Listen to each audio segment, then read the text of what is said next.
Sveiki visi, šiandien aš jums parodysiu Maišiakulės piliakalnį ir vandens malūną.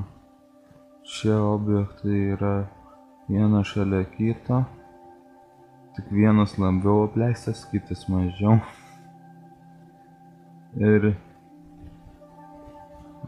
viena daugiau nuotraukų, nes prieiti geriau, kitas tai apauga žaliam, tai kitam kartui pasiliks apžiūrėti labiau. Jie abudu randasi Molėtų rajone.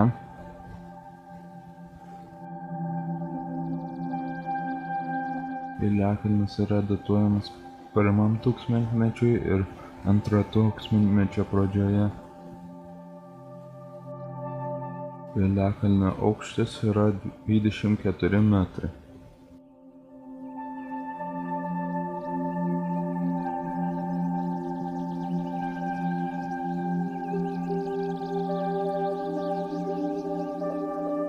Tradiciškai nuotraukėlė, kaip galėjo atrodyti pilis pagal dirbtinį intelektą šioje vietoje.